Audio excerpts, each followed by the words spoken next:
आज मैं सेफ्टी को लेके जो लोगों का नजरिया है ना उसको बदलने वाला हूँ। यदि मैंने गाड़ी में बैठा तो मेरे को कॉन्फिडेंस आना चाहिए भी मैं गाड़ी स्टार्ट करूंगा तो स्टार्ट हो जाएगी और मेरे को प्लेस ए से प्लेस बी पर पहुंचा देगी। तो ये भी मेरे लिए एक सेफ्टी है। रोड के अंदर मटेरियल कैसा यूज हुआ है और साथ के साथ जो वो टर्न है उसका रेडियस ऑफ कर्वेचर कितना है, फिजिक्स के अनुसार रेडियस ऑफ कर्वेचर कितना है, मैक्सिमम परमिसिबल स्पीड। तो मारुति की गाड़ियों को तो आप जानते हो रीसेल वैल्यू क्या है। हाँ। आप गाड़ी को रात के समय 12 बजे बेचोगे ना तो भी बिक जाएगी। तो हमने इसको सर्विस सेंटर में भी दिखाया, कई बार कोशिश भी की, लेकिन एडजस्ट नहीं हो पा रहा है। इसको लगाते हैं ये फिर से बाहर निकल के आ जाता है। यार इस बात में कोई दो राय नहीं है कि मारुति का इंडियन मार्केट पे दबदबा है और कुछ कार्स तो उनकी ऐसी हैं जिसे हमने छोटे थे तब से देखते आ रहे हैं और आज भी वो कार्स अवेलेबल हैं। उसमें से एक है मारुति की वैगन आर। इस कार ने इंडियन मार्केट में 25 साल कंप्लीट कर लिए हैं और आज जब एसयूवीज का टाइम आ गया है तो क्या आपको इस कार पे पैसे लगाने चाहिए? इस कार में क्या अच्छाइयाँ हैं, क्या बुराइयाँ हैं, सब जानेंगे आज की वीडियो में। जो हमारे रेगुलर व्यूअर्स हैं उनको पता होगा, जितेंद्र जी पहले भी हमारे चैनल पे आ चुके हैं इनकी ऑल्टो K10 को लेके, और इनके पास वैगन आर भी थी तो सोचा एक और वीडियो बनाई जाए, और काफ़ी पुराने दोस्त भी हैं ये मेरे। तो जितेंद्र क्या हाल है भाई? बढ़िया, आप बताइए। तो कितना चल चुकी है आपकी वैगन आर? ये 30,000 किलोमीटर चल चुकी है। और कब ली थी ये कार? ये 2019 दिसंबर में ली थी। ओके। तो यार पहला क्वेश्चन जो मैं पूछना चाहूँगा इस कार के बारे में कि ये कार ही लेने का डिसीजन क्यों लिया था? देखिए हमारी फैमिली कार है ये, और हम जब ये कार परचेज करने वाले थे तो हमारे दिमाग में 2 मॉडल थे, एक तो सिलेरियो और एक वैगन आर। ठीक है। यदि सिलेरियो की बात करें तो वो लुक वाइज इससे बेटर दिखती है। ज्यादातर लोग लुक वाइज सिलेरियो को ही पसंद करते हैं। हाँ, वैगन आर थोड़ी बॉक्सी डिजाइन है तो शायद उसको कम प्रेफर करते हैं इस वजह से। और लेकिन यदि हम प्रैक्टिकल स्पेस की बात करें तो सिलेरियो से मच बेटर है वैगन आर। हाँ, तो बाकी माइलेज की बात करें या रनिंग कॉस्ट की बात करें या मारुति की रिलायबिलिटी की बात करें, बाकी सारी चीजें सिमिलर है सिलेरियो के अंदर और वैगन आर के अंदर, लेकिन प्रैक्टिकल स्पेस पे जाओगे तो Wagon R is much better option than Celerio. बस यही रीजन था इसको परचेज करने का। एक तरह से जो डिजाइन में इसका फ्लो है, ये बॉक्सी डिजाइन है जो शायद लोगों को पसंद नहीं आता, बट प्रैक्टिकलिटी में इसी की वजह से बहुत अच्छा स्पेस है यार वैगन आर में। अपनी बजट की किसी भी कार से बेटर स्पेस ये प्रोवाइड करती है। बिल्कुल सही बात है। यदि आप ऐसी कार चाहते हो जो फ्रंट टू ड्राइव है, यदि उसको छोड़ देते हो, यदि आप प्रैक्टिकल होकर सोचते हो तो Wagon R is much safer and better option than Celerio. बिल्कुल। और प्राइस ब्रैकेट भी इनके सिमिलर है, तो इसलिए मेरे ख्याल से तो प्रैक्टिकल होकर आपको वैगन आर की तरफ जाना चाहिए। तो जितेंद्र सेकंड क्वेश्चन मेरा रहेगा कि 5 साल के ओनरशिप एक्सपीरियंस में कैसा रहा है, मतलब इस कार का एक्सपीरियंस? कुछ खराबी कोई मेजर आई है? देखो मारुति तो फेमस है अपनी रिलायबिलिटी के लिए है, तो 5 साल के अंदर हमें कोई इसमें दिक्कत नहीं आई। 5 साल से गाड़ी स्मूथ चल रही है, इंजन बढ़िया चल रहा है, सर्विस अच्छी चल रही है, किसी तरह का कोई प्रॉब्लम हमें 5 साल के अंदर फेस नहीं हुई इसके अंदर। ठीक है। सिटी में और हाईवे में प्रैक्टिकली कितनी माइलेज दे देती है वैगन आर आपको? देखो यदि मैं वैगन आर को माइलेज के लिए इंडियन रोड्स का किंग बोलूँ ना तो इसमें कुछ गलत नहीं होगा। इवन माइलेज के अंदर तो ये मारुति की ऑल्टो K10 को भी बीट कर देती है। अच्छा। और लोकल में ये 160-170 किलोमीटर तक आराम से निकाल देती है। यदि लोकल के साथ आप हाईवे चलाते हो 200 किलोमीटर इजी निकाल देती है, और केवल आप हाईवे पे चलाते हो तो ये 240-250 किलोमीटर तक भी जा सकती है। ठीक है, आप सीएनजी की बात कर रहे हो? मैं सीएनजी की बात कर रहा हूँ। अच्छा, ये तो हो गई सीएनजी की बात। पेट्रोल में भी ऑब्वियसली आपने कार चलाई होगी, तो पेट्रोल में माइलेज कैसी रहती है सिटी और हाईवे में? देखो पेट्रोल के अंदर इस गाड़ी को हमने कम चलाया है, लेकिन फिर भी पेट्रोल के अंदर लोकल में 17-18 किलोमीटर का पर लीटर का एवरेज दे देती है, और हाईवे पे तो 22+ पर किलोमीटर का एवरेज आराम से पेट्रोल में निकाल देती है। जैसे कि आई थिंक मारुति की सभी कार्स निकाल देती हैं। जैसे कि अच्छी माइलेज रहती है मारुति की कार। हाँ, इसकी माइलेज बड़ी अच्छी रहती है। तो जितेंद्र भाई नेक्स्ट क्वेश्चन मेरा है कि वैगन आर की परफॉर्मेंस आपको कैसी लगती है? पिकअप वगैरह, मान लो कार पूरी पैक है और एसी चल रहा है तो कैसी परफॉर्मेंस आपको निकाल के देती है ये कार? वैगन आर एक 5 सीटर कार है, इसमें 3 पैसेंजर पीछे आराम से बैठ जाते हैं, और उसमें हम जब सीएनजी में इसको एसी के साथ चलाते हैं तो किसी तरह का कोई इशू नहीं आता, ना ही हमें इंजन की पावर कम फील होती है, ना ही यदि हमें ऊंचाई पर चढ़ना है ना, तो किसी तरह की कोई दिक्कत नहीं आती है। पिकअप अच्छा रहता है इसका। हाँ यार, मारुति की इंजन तो वैसे भी वेल ट्राइड एंड टेस्टेड है। हाँ बिल्कुल सही बात है। नेक्स्ट क्वेश्चन मेरा रहने वाला है कि कार का यार कंफर्ट कैसा है, और हाँ इसमें बूट स्पेस का भी बताओ, बूट स्पेस का क्या रिव्यू है? देखो इसके सीट्स इस प्राइस ब्रैकेट के हिसाब से तो ठीक है, लेकिन फिर भी मेरे को लगता है थोड़ा सा थाई स्पोर्ट सीट्स के अंदर ज़्यादा होना चाहिए था, तो ज़्यादा कंफर्टेबल होती। और यदि मैं इसके बूट स्पेस की बात करूँ तो सीएनजी सिलेंडर लगा हुआ है, और K10 के कंपैरिजन में तो आपको सीएनजी सिलेंडर लगने के बाद भी ठीक स्पेस मिल जाता है, कुछ बैग आप रख सकते हो। अच्छा अच्छा। लेकिन मैं चाहता हूँ कि मारुति वाले टाटा की गाड़ियों की तरह इसमें भी डुअल सिलेंडर टेक्नोलॉजी को इंट्रोड्यूस करें। उसके बाद तो मारुति गाड़ी की सीएनजी की रिलायबिलिटी बहुत अच्छी है, साथ में यदि डुअल सिलेंडर टेक्नोलॉजी आएगी तो स्पेस भी काफ़ी अच्छा हो हाँ, जाएगा। बिल्कुल। ये तो मारुति के लिए सोने पे सुहागे की बात हो जाएगी। हाँ। और इनकी सेल्स फिगर इस वजह से काफ़ी ज़्यादा बढ़ जाएगी। विक्टोरियस में जैसे अंडर बॉडी सिलेंडर भी लेके आए हैं मारुति वाले, तो इनोवेट तो कर रहे हैं।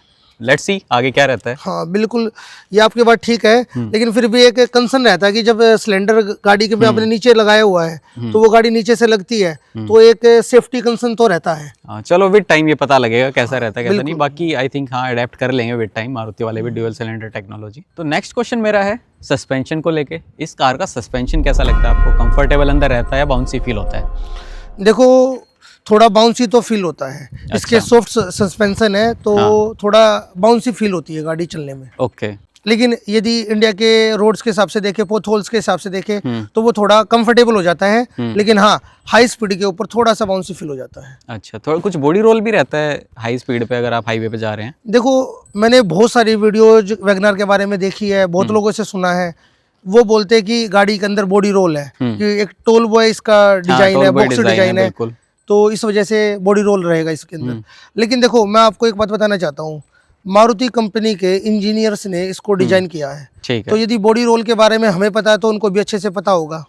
तो जैसे अब हाईवे पर आपके टर्न्स होते हैं, तो वो जो टर्न पे गाड़ी की मैक्सिमम स्पीड कितनी होगी वो डिपेंड करता है गाड़ी के टायर की क्वालिटी पर, कितने नए हैं पुराने हैं, साथ के साथ इस बात के ऊपर रोड के अंदर मटेरियल कैसा यूज हुआ है, और साथ के साथ जो वो टर्न है उसका रेडियस ऑफ कर्वेचर कितना है, फिजिक्स के अनुसार रेडियस ऑफ कर्वेचर कितना है, मैक्सिमम परमिसिबल स्पीड। तो मैंने ये नोटिस किया है कि जिस रोड की जितनी मैक्सिमम परमिसिबल स्पीड होती है तो वहां पे टर्न उसी स्पीड के अकॉर्डिंग बनाए गए हैं। तो आप गाड़ी को टर्न करोगे तो आपको बिल्कुल भी बॉडी रोल महसूस नहीं होगा। तो मैंने 80-90 की स्पीड पे इसको हाईवे पे अच्छे से टर्न किया है और मेरे को बिल्कुल भी बॉडी रोल वाली प्रॉब्लम फेस नहीं हुई, क्योंकि वो रोड का डिजाइन इसी तरीके से किया जाता है। मुझे भी लगता है यार, अगर स्पीड लिमिट के अंदर चलाओ, मान लो 80 तक आप इस कार को चलाते हो, और इससे ज्यादा आई थिंक चलानी भी नहीं चाहिए यार कार, इंडियन रोड कंडीशंस के हिसाब से देखें अगर, तो वहां तक तो कोई दिक्कत नहीं होनी चाहिए। कोई दिक्कत नहीं होती वहां तक। तो जितेंद्र भाई, नेक्स्ट क्वेश्चन मेरा है मेंटेनेंस और सर्विस एक्सपीरियंस को लेके। वैसे मारुति की यूजुअली अच्छी रहती है, बट आपका एक्सपीरियंस कैसा रहा है पर्सनली?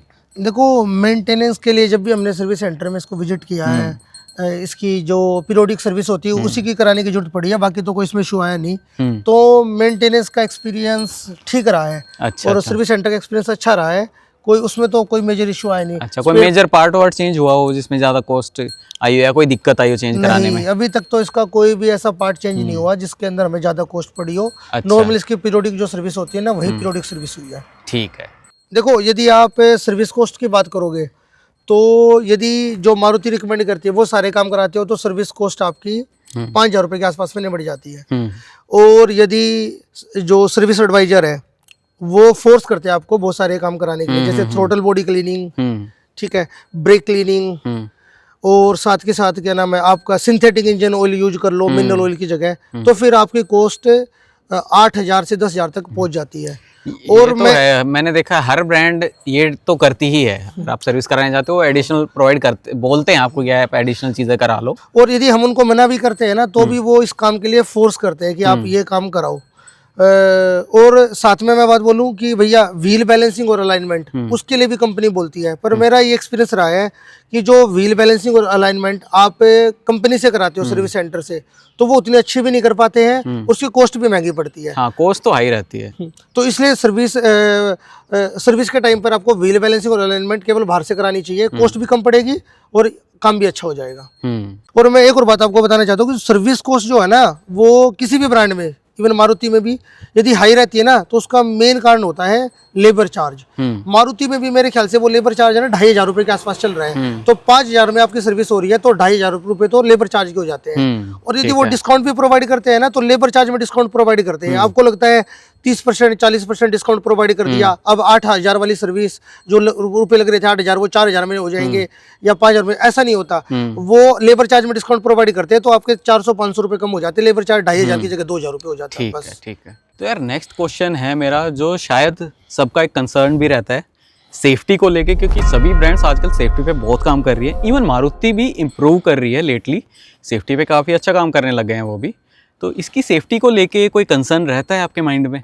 अमित भाई देखो, सेफ्टी एक सब्जेक्टिव टॉपिक है और आज मैं सेफ्टी को लेके जो लोगों का नजरिया है ना उसको बदलने वाला हूँ। देखो मेरे नज़र में सेफ्टी है ना 3 तरीके से हो सकती है। पहली मैं सेफ्टी की बात करता हूँ। मैंने गाड़ी खरीदी है प्लेस ए से प्लेस बी जाने के लिए, गाड़ी होनी चाहिए रिलायबल। ठीक है। यदि मैंने गाड़ी में बैठा तो मेरे को कॉन्फिडेंस आना चाहिए भी मैं गाड़ी स्टार्ट करूंगा तो स्टार्ट हो जाएगी और मेरे को प्लेस ए से प्लेस बी पर पहुंचा देगी। तो ये भी मेरे लिए एक सेफ्टी है।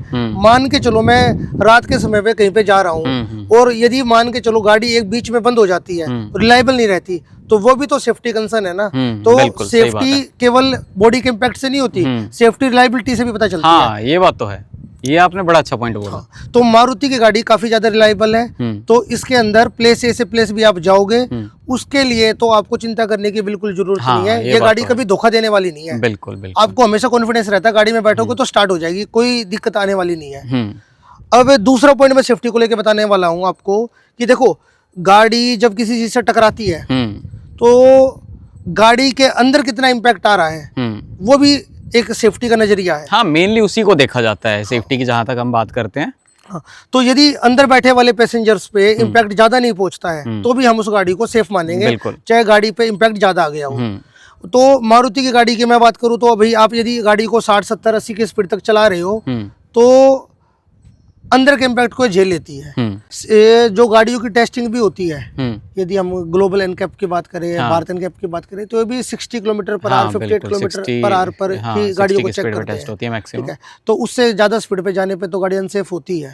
ठीक है, टाटा की गाड़ी हो, महिंद्रा गाड़ी हो या कोई आपकी जर्मन कंपनियां हैं उनकी गाड़ियां हो, इवन वोल्वो की कार्स भी यार वर्ल्ड में सबसे सेफ मानी जाती है, बट उनमें भी एक्सीडेंट गंदे होते हैं। हाँ बिल्कुल। तो अगर हाई स्पीड पे है तो मोमेंटम भी कोई चीज होती है, तो आप इसको सेफ स्पीड में चलाते हो, एक लिमिटेड स्पीड में चलाते हो तो आपके छोटे मोटे एक्सीडेंट के अंदर इम्पैक्ट नहीं आने देती। और जो आज की नई गाड़ियां जो आ रही है मारुति की नई जनरेशन वाली, वो तो काफी बेटर है इसके कंपेयर। हाँ इवन डिजायर ने और विक्टोरियस ने भी 5 स्टार रेटिंग स्कोर की है। तो अब ध्यान दे रही है मारुति काफी ज्यादा ध्यान दे रही है क्योंकि लोग भी इसके बारे में काफी कॉन्शियस हो रहे हैं। हाँ कॉन्शियस हो रहे हैं सेफ्टी। अब मैं तीसरा नजरिया बताता हूँ सेफ्टी को लेके, जिसके बारे में लोग बहुत ज्यादा वोकल है और वो इसी के बारे में बात करते हैं कि जो गाड़ी है ना वो जो बनी उसकी जो शीट है उसकी मोटाई कितनी है।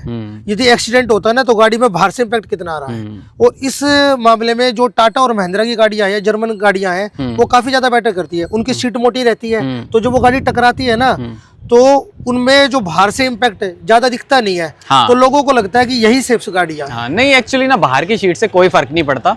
सच बात ये है, फर्क एक्चुअली पड़ता है इंटरनली जो स्ट्रक्चर में मेटल यूज हुआ है ना, कौन सा कहाँ पे आपने हाई स्ट्रेंथ मेटल यूज किया है, उससे फर्क पड़ता है। तो बाहर के इम्पैक्ट से इस शीट के क्वालिटी से हम जज नहीं कर सकते बिल्कुल भी।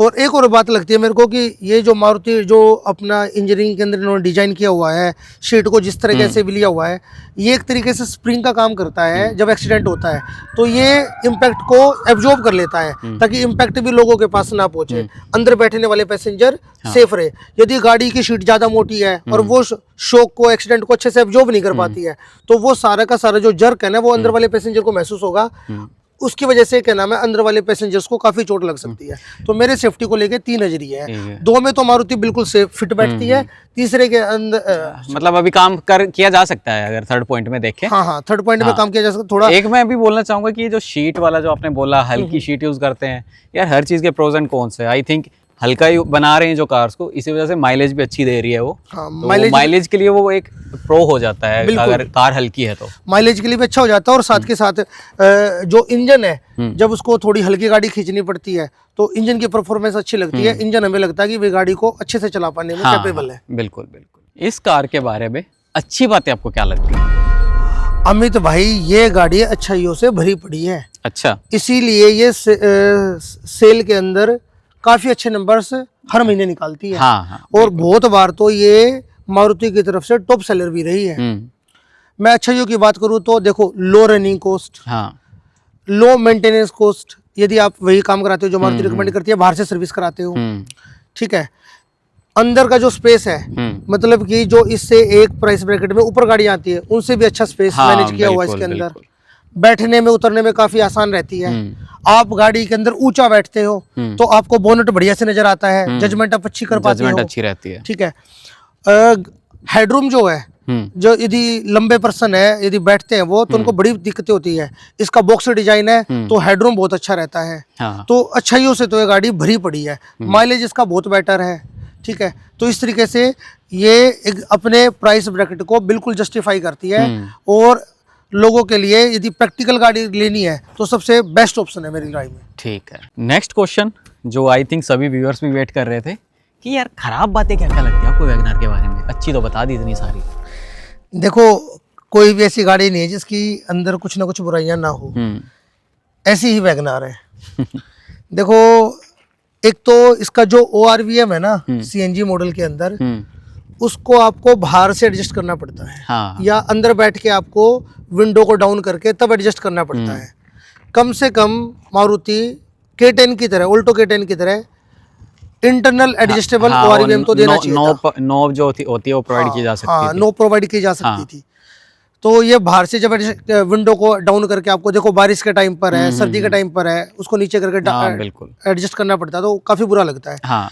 दूसरा, जो इसका ड्राइवर साइड में जो AC का फैन दिया हुआ है, उसकी जो हवा है ना वो सीधी सीधी स्टीयरिंग पे जाके लगती है। अच्छा। आई थिंक मारुति स्टीयरिंग को ठंडा करना चाह रही है, जो चलाने वाला पैसेंजर उसके कंपैरिजन में, तो उसकी पोजीशन को थोड़ा ठीक करना चाहिए। हाँ, ठीक है। और तीसरी बात मेरे को लगती है कि भाई मैनुअल IRVM तो हर गाड़ी के अंदर होना ही चाहिए, जो रात के समय में मैनुअल डे नाइट IRVM। हाँ, मैनुअल डे नाइट IRVM होना ही चाहिए, जो गाड़ी की ड्राइविंग को बहुत अच्छा बना देता है। हाँ। अदरवाइज तो काफी प्रॉब्लम हो जाती है रात के समय पे, हाँ, पीछे से गाड़ी का जब थ्रो ये लगता है बात ना। तो है। और आजकल तो मैं एक और बात बताऊं, इंडियन रोड्स पे जो गाड़ियां चल रही है ना, वो आफ्टर मार्केट है ना, हाँ, ऐसी वो हेडलाइट्स ऐसी लगवा लेते हैं, जो स्पेशली कि करेक्टा वाले, बिल्कुल करेक्टा वाले बड़ा परेशान करते हैं बिल्कुल बिल्कुल, वो ऐसी हेडलाइट है जो कि रूल्स के अकॉर्डिंग भी ठीक नहीं है। हाँ। वो सामने वाले को बिल्कुल अंधा कर देती है। तो वो एक तो सेफ्टी सामने वाले के लिए सेफ नहीं है, उसका एक्सीडेंट करा सकती है। साथ में जब पीछे से थ्रो लगता है ना उसका IRVM पर, तो आंखें बिल्कुल एकदम से चुंधिया जाती है, परेशान हो जाती है काफी ज्यादा। बिल्कुल बिल्कुल। और देखो, एक और जो कमी मैं बताना चाहूंगा,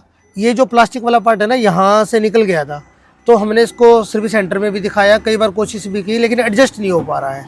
इसको लगाते हैं ये फिर से बाहर निकल के आ जाता है, तो ये वाला प्लास्टिक का पार्ट भी इसका फिट नहीं बैठ रहा अच्छे से। We are in the end game now.